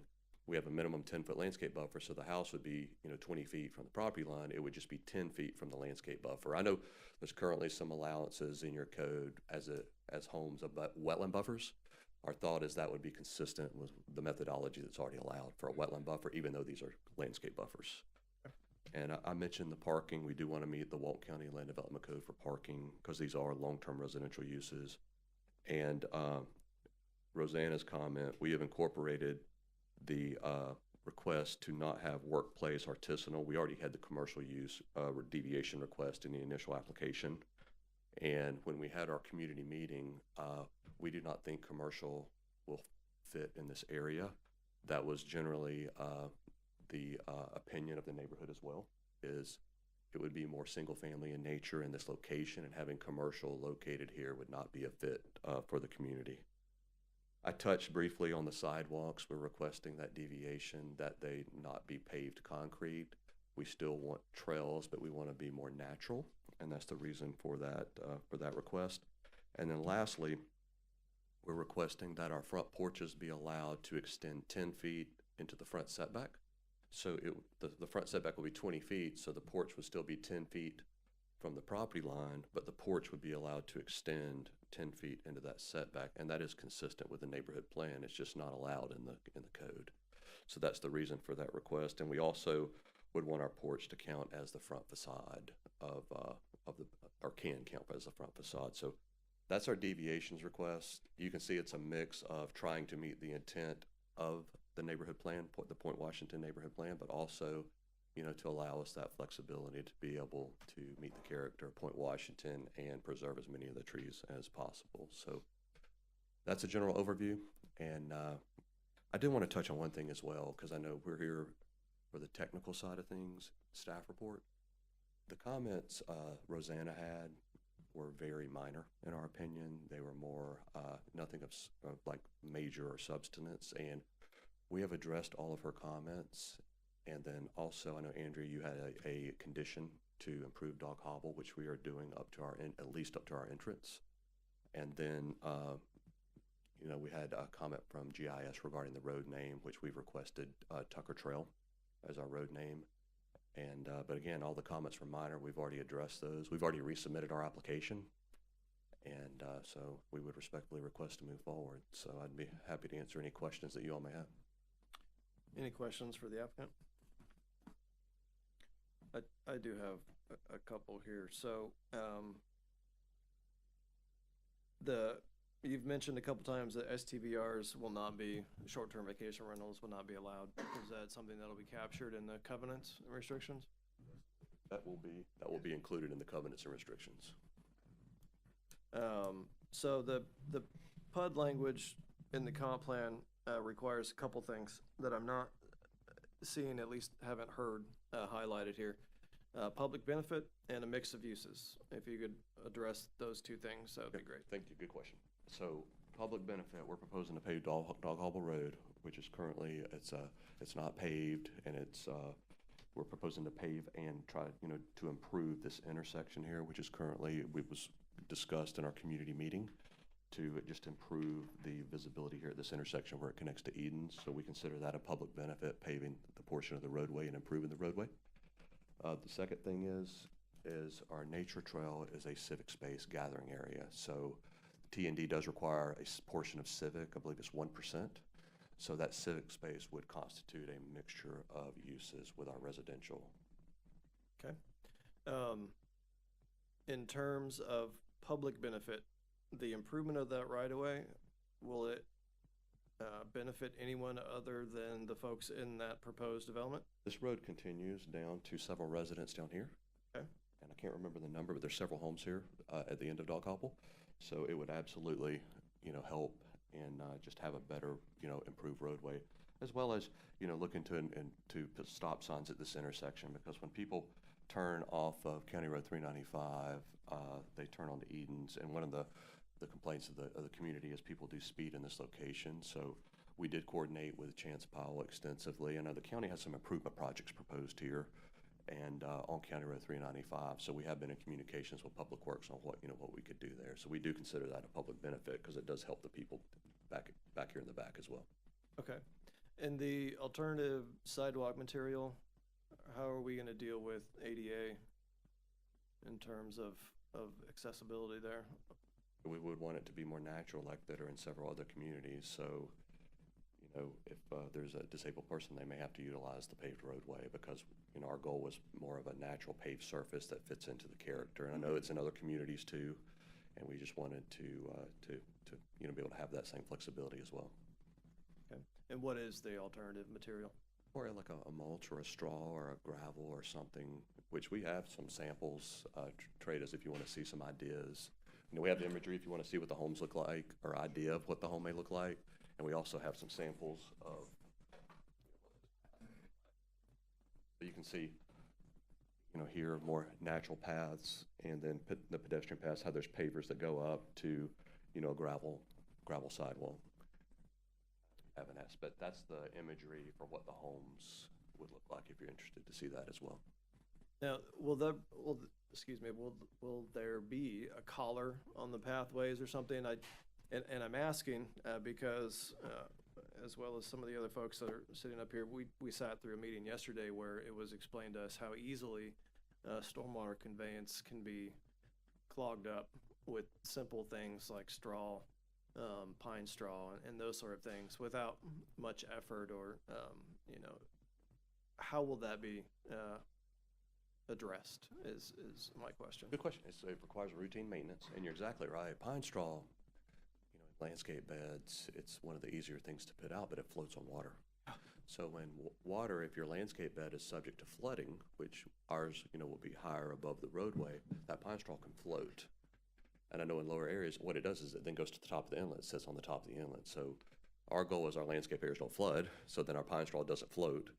And then the second point, it does require routine maintenance. So you go to your inlets and you do have to rake that material off the top. But long answer, we wouldn't have the pine straw float. The roads will be paved, and the houses, you know, meeting the current requirements for FFEs being located, that our pine straw and our material would not be floating to the stormwater inlets. Okay. And I was really just concerned about the material of the walkways, if it was going to be something that would, you know, act very similar in that respect. So. Well, there's two things I'm understanding from your question. You have erosion, and then you have the floating material, which the pine straw does float. Sure. And so we would not want our areas subject to ponding or flooding so that it does float. And obviously we wouldn't want it to erode. So we would have some type of restriction there where it doesn't just erode in the road.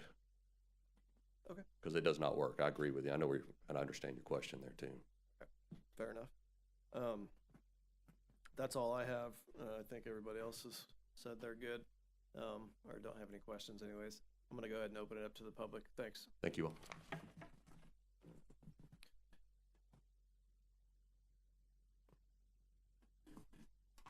Morning. Morning. Eric Zales. I headed up the neighborhood planning group that created the neighborhood plan. I've just got a couple comments and questions. I know SB 180 was a bit of a mess for everybody. Question I have on that, we've been speaking with our representatives, and they have told us that they're going to carve out in the coming session the neighborhood plan specifically in Walton County, both Old Seagrove and Point Washington. And then Clay in the last BCC meeting said he would be able to reinstitute those. How does that affect something like this then? I'm just curious on that. I mean, does this, because they're already sticking to the plan. They say they're sticking to the plan, and for me in the future, having that land back in the neighborhood plan is not only a higher value for them, but also as the community as a whole, showing that, you know, original footprint. Based on my understanding and Clay's comments, if every owner in that plan area submits some sort of statement or whatever indicating that they're in favor of the plan, then that would be the mechanism for reinstitution.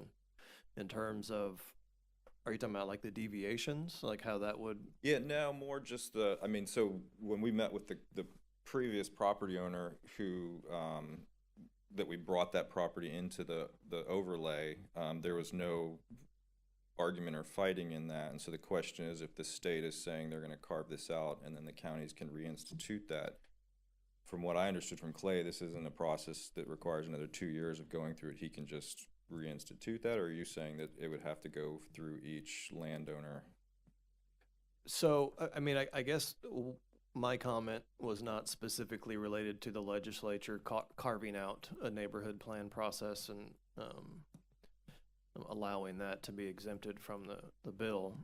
Just specifically to what Clay mentioned in the last hearing that I attended, that if all the owners in that plan area agreed to the plan and made whatever, forms or application, that was clear in that respect, that the institution or reinstitution of the plan would be a fairly small task, is the way that I understood it, just simply reinstituting or having the board approve an ordinance that reinstituted the plan. But I'm not an attorney, and I don't know what the legislature's gonna do or how the board's Okay. gonna And so if vote. that happens, that would happen in the spring. I assume none of these properties would be sold by then. If that happens, is that something the developer could then just bring if they say that this has been carved out and, I mean, I realize this is something none of us know, because I'm wondering if they're gonna say it's retroactive once again. I don't know. Well, yeah, I don't know either. I think there's too many things in the air to really make any determinations there. But I mean, it sounds like, based on the presentation from the applicant, that they're doing mostly everything they can to be in compliance with the now defunct plan. So I suspect if it's reinstituted, that it wouldn't cause much heartburn for the developer. I could be wrong there, but in terms of Can we how it ask could them? affect the site, I don't know that it would have much impact on what they're proposing now, Yeah. based on the presentation. Okay. Yeah, I think my question is more just moving forward, would it be shown as being part of the historic neighborhood overlay, which is why many of the things they're doing are to conform to the look and feel of the building. So we would want it as part of the overlay, as it's part of the central. Yeah, I mean, I suspect if the plan is reinstituted as was previously approved, and this parcel was part of that plan, that it would again be part of the plan. Okay. That's what I suspect. Would you guys, if they just did that, if they said it's reinstituted and you had to, and this is the beginning of next year, is that something you'd have to think about? Yeah, let's not speak back there, and next, please direct your questions to the board, and then we would ask. Everybody. Ricky Ruckus, I'm the developer, or representing the developer. As I understand it, the PUD will be an overlay district, right, on this piece of property.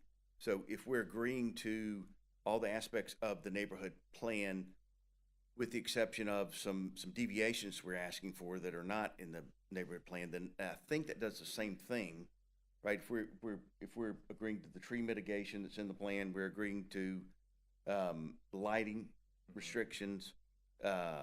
We are asking for what would be a deviation in the plan, in the neighborhood plan for the Bayou front lots.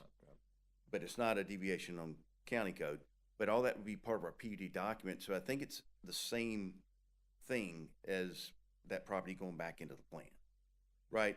Well, I mean, as far as some functionally. respect, as far as the design and Right. function And we're gonna of the incorporate site, the- it sounds like it. Yeah. But in terms of land area being part of the plan itself, I think is what ARCS is. And let really- me go a little further so it makes a little more sense. In the process of creating the neighborhood plan, which was over a 2-year process, we've also been creating a website for Historic Point Washington, which shows the overlay, and all of this is included in it. So I think, telling the story of Historic Point Washington, and then if they're following all the guidelines, being able to continue to tell that story, but, you can't really tell that story if it's not legally part of the overlay. So my question is, and again, I understand SB 180 has kind of created a mess for everybody statewide.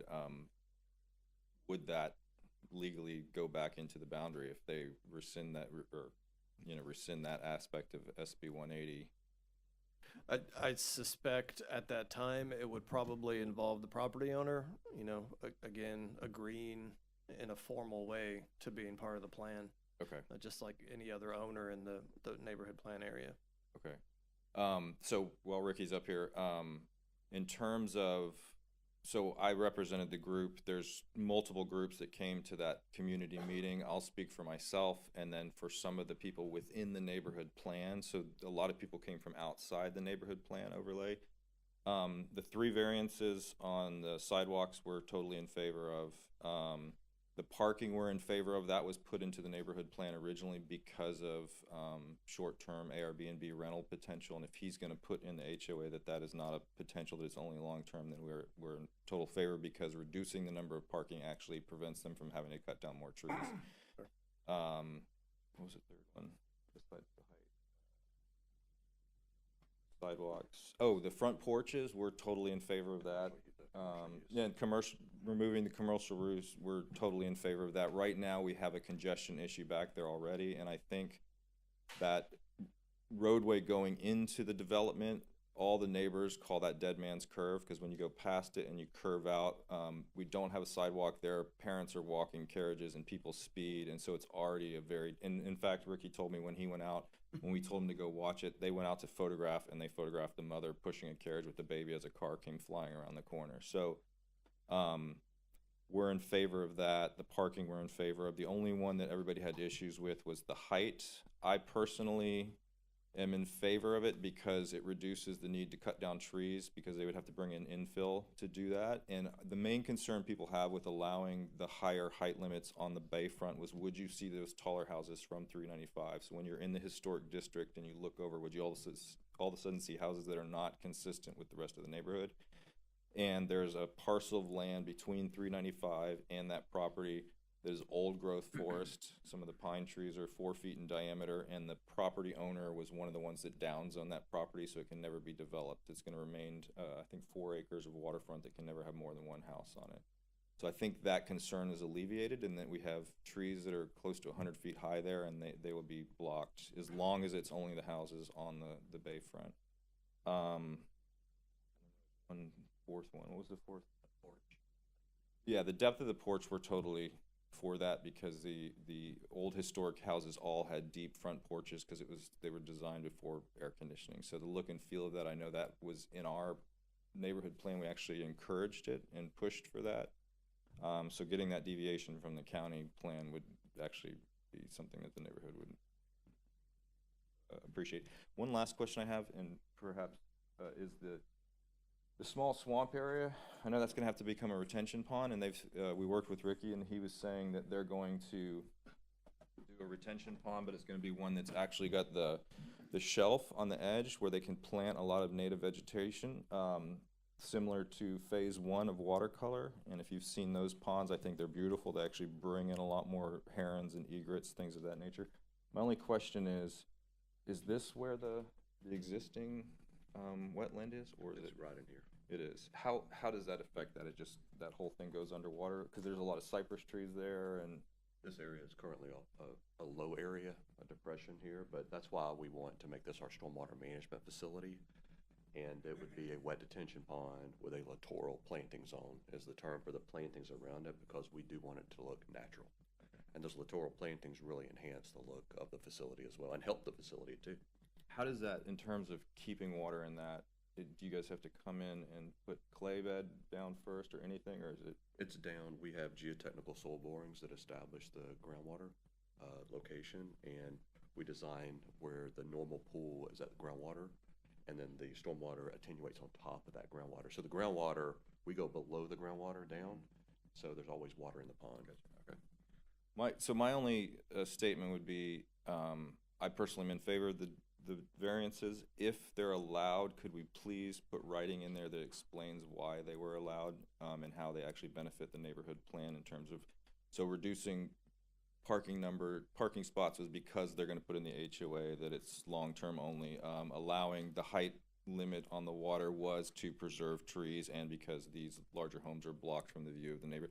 And the reason I say that is, in the future, when we come back and we have other developers that come in, if they try and use things of this nature as a reference for what they're gonna do and say it's 5 years down the road and everybody's forgotten why this occurred, it would be in our benefit as a neighborhood to have it in legal writing why these variances occurred and why the neighborhood, in my opinion, was for them.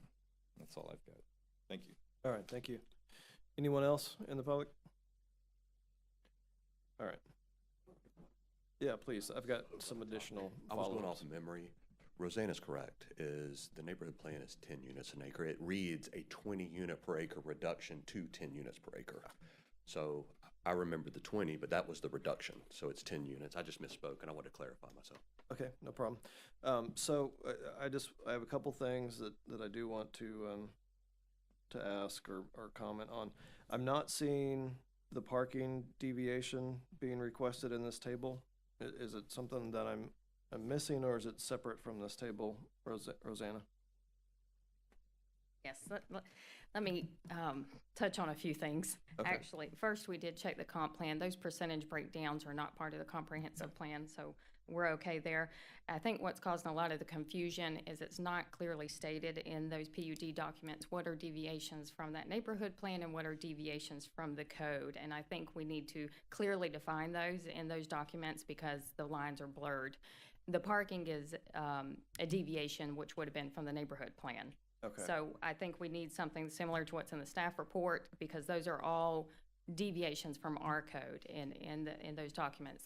Those lines are blurred, so it is causing confusion. Okay, yeah, David, I would just suggest providing some additional information there in the table or whatever you provide in the narrative, the PUD documents. Just make sure that we're addressing that appropriately. And in terms of that, I do have a couple of other things. I agree with Eric's, I think providing some, a more robust sort of narrative in terms of why these deviations are being requested is probably a good thing. Some reasoning. I think it'll help both public and then the planning commission and board, in their decision-making process as well.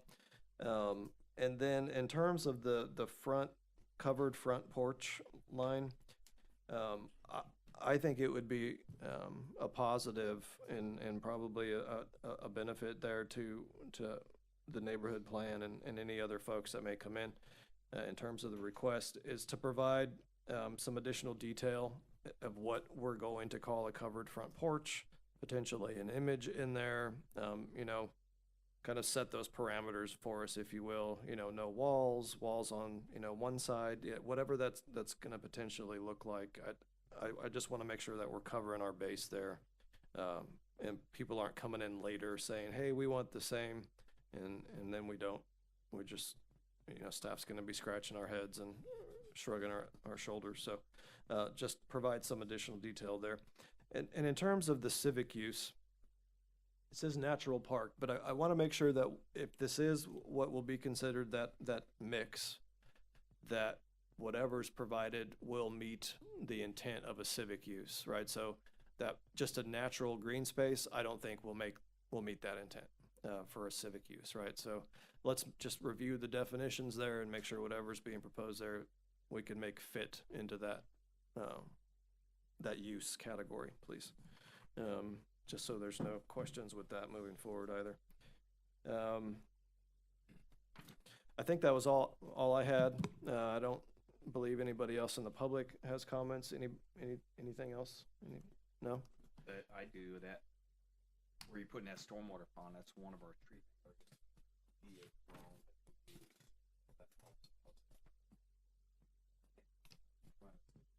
Oh, good.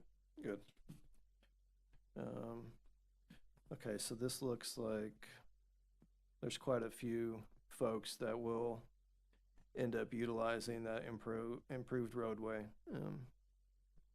So I definitely see the public benefit there.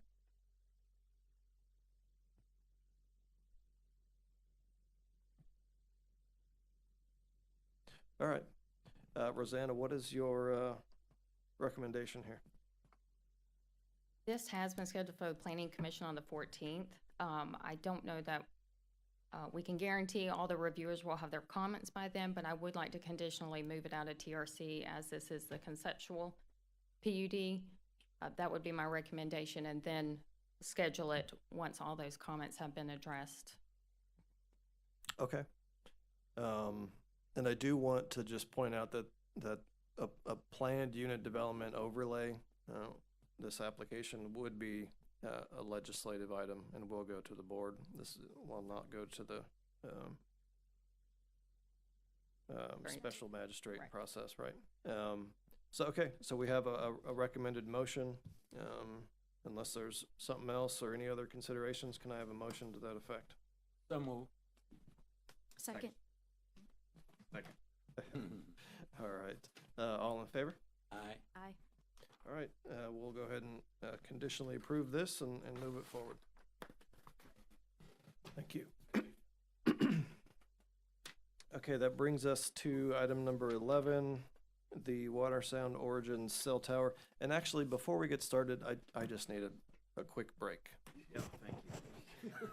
Too much coffee this morning. Right.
All right, so we are back, and let's go ahead and move into 11, Water Sound Origin Cell Tower.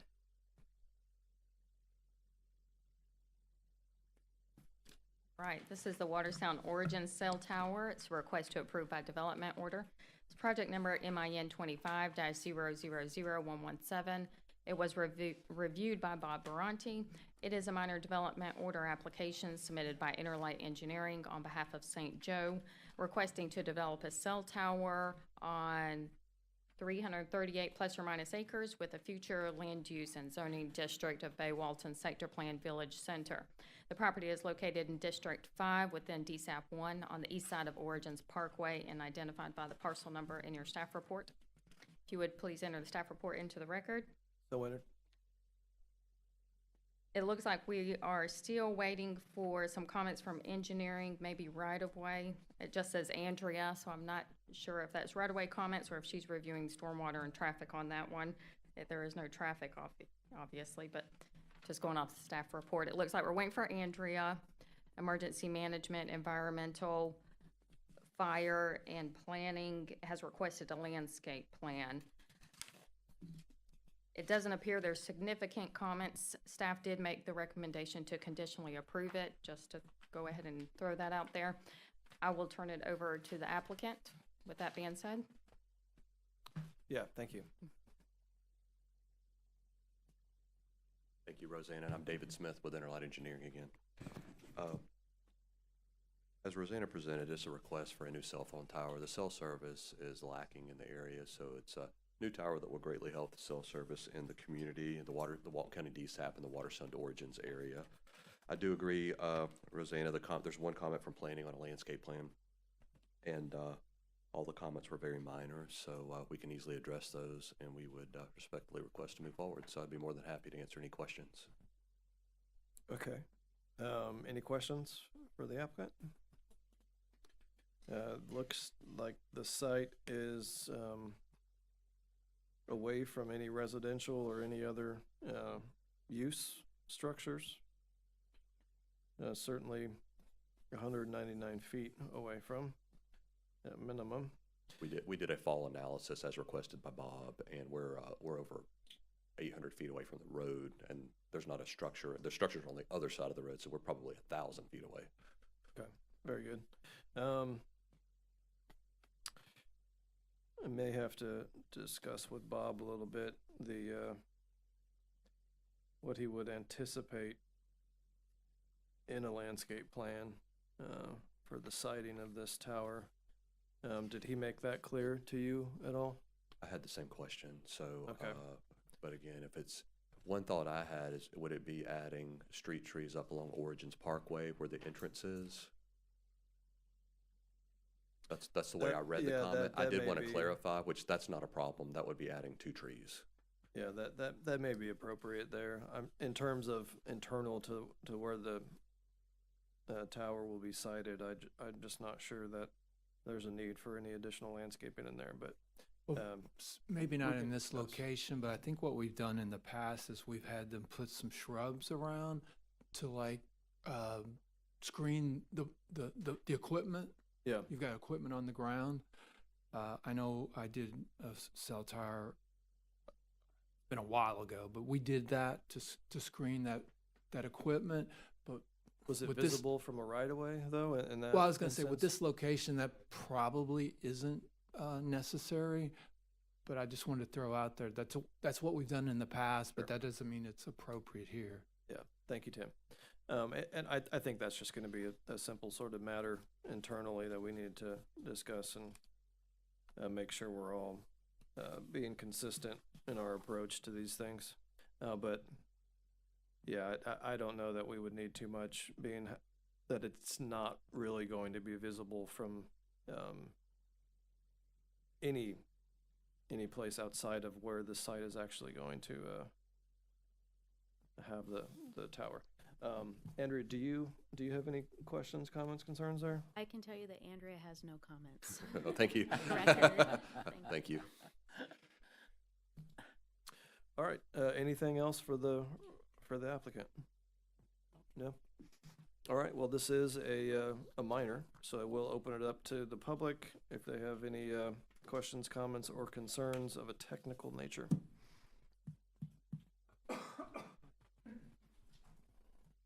Nathan Eckathorn, I was curious how tall the tower is gonna be, 199.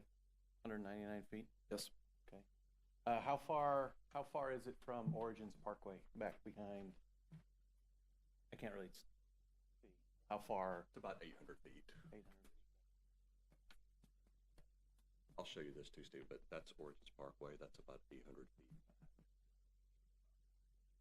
Okay. And will that be visible from the street here, Origins Parkway? The tower will. The tower. But the equipment is what they were talking about earlier. It's back farther, kind of around the corner there, but the tower will be visible. Is there anything to be done aesthetic-wise for the tower? Not for the tower. Okay. That's my only question.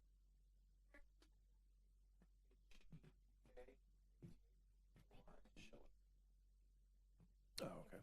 Yeah. All right, thank you.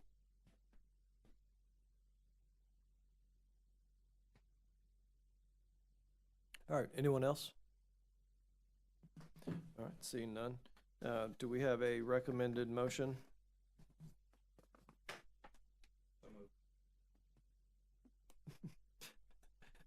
I'm assuming to conditionally approve.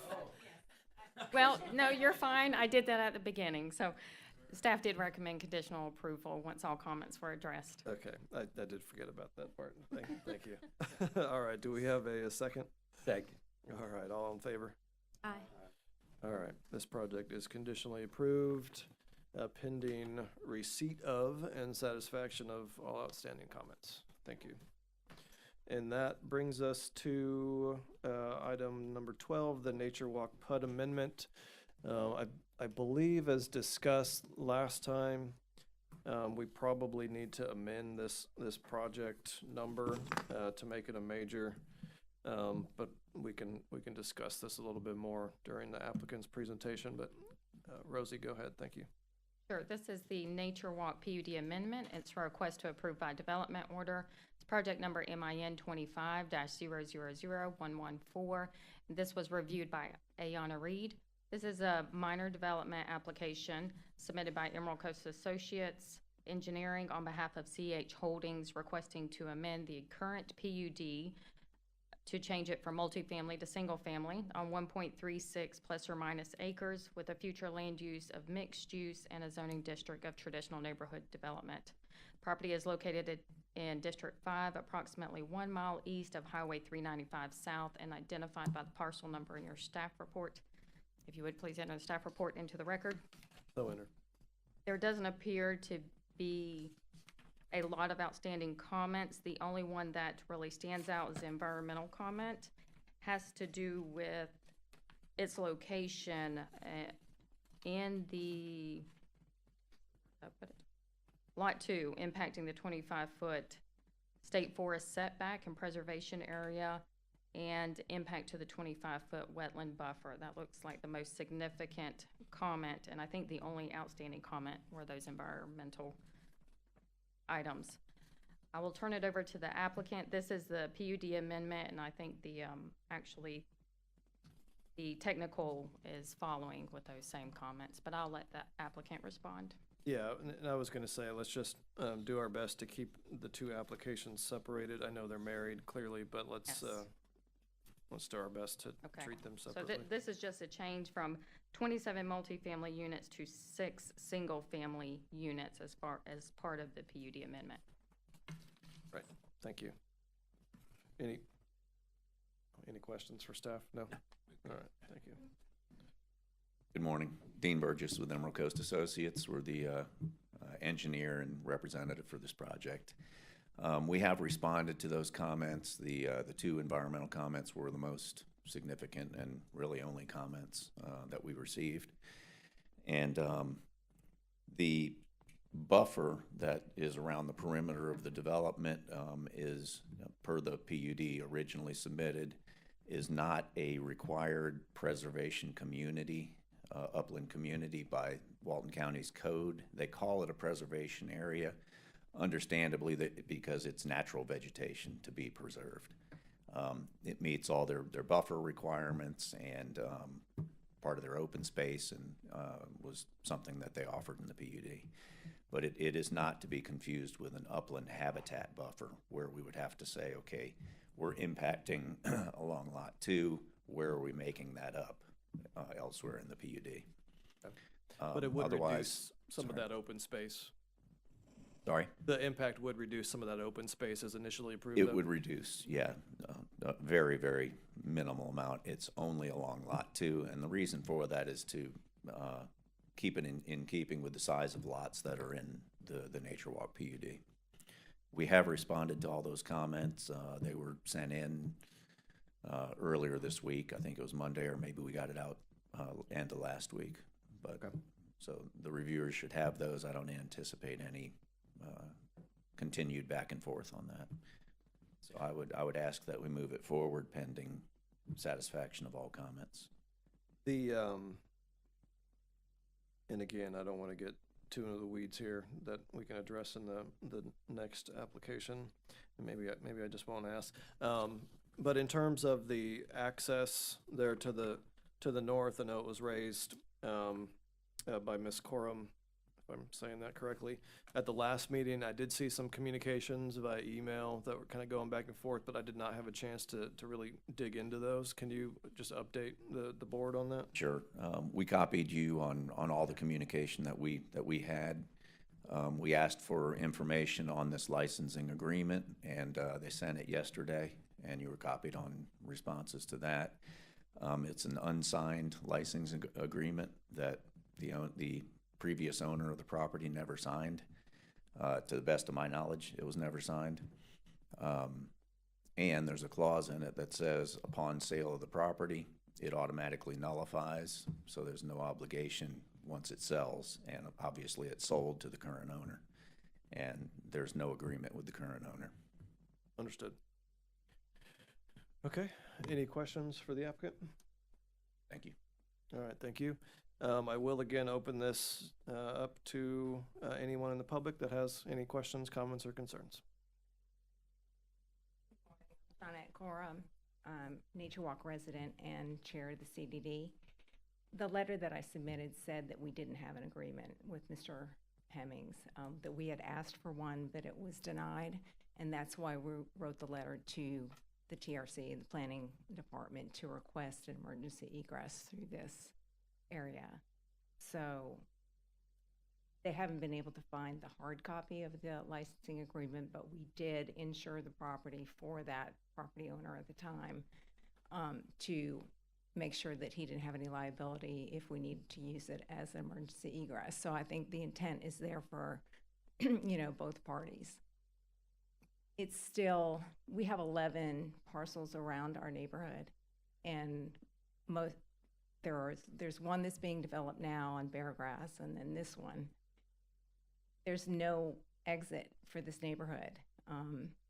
Should there be anything that happens to the 3 wood bridges that we have. So we request that, this be amended, or ask the developer to amend it so that there is egress. I understand the concern more than I'd care to admit.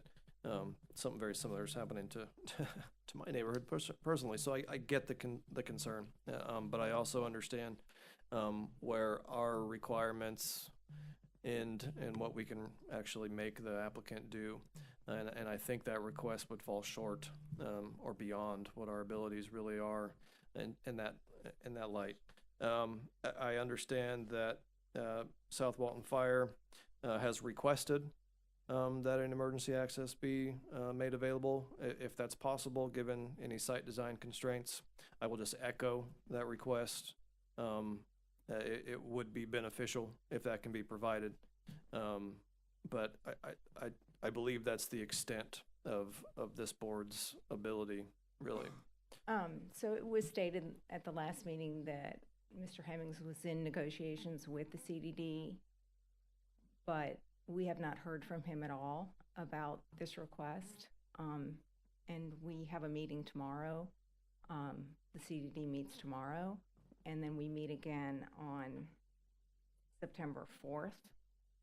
Is it possible to continue approval of this until we can have something to look at? We're not allowed by sunshine law. The board members can't talk to one another except in the meeting, and we've understand. received Yes, nothing from right. him at all. So telling him, yeah, please accommodate this, when we can't even talk about it until September unless he would somehow come through with something today. I understand. I understand those constraints. What I'll offer is that based on the nature of this application, the fact that it is an amendment to the PUD that I think is being raised to a level that's necessitating board review and approval, that you will have the opportunity to present what the CDD is determined, or the status of those communications or lack thereof at the planning commission and the board level. And that's, I would suggest bringing it up then as appropriate. Okay. Because, we conceded when I wrote my letter that we didn't have this egress any longer, but we had it previously, and we've had it since 2020. It just wasn't in writing until 2024. Sure. And we've had some changeover in district management, and we have a new person and she can't find the hard copy. So there's no electronic copy. That doesn't mean that it wasn't signed, because we went ahead and provided the insurance that the agreement stipulated that we do. So we did move forward with getting the insurance for the property. So in all of our minds, it was signed and done, because otherwise we wouldn't have done that. So I understand. Thank you. CORAM. Thank you. Anyone else? Okay. Seeing none. Dean, you have a wrap up or anything you'd like to say?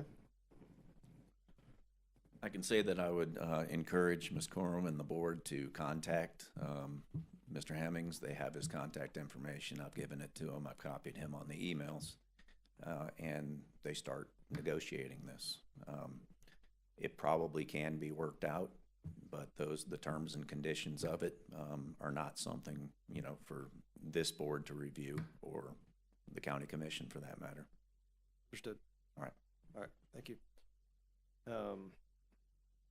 Do we have a staff recommendation?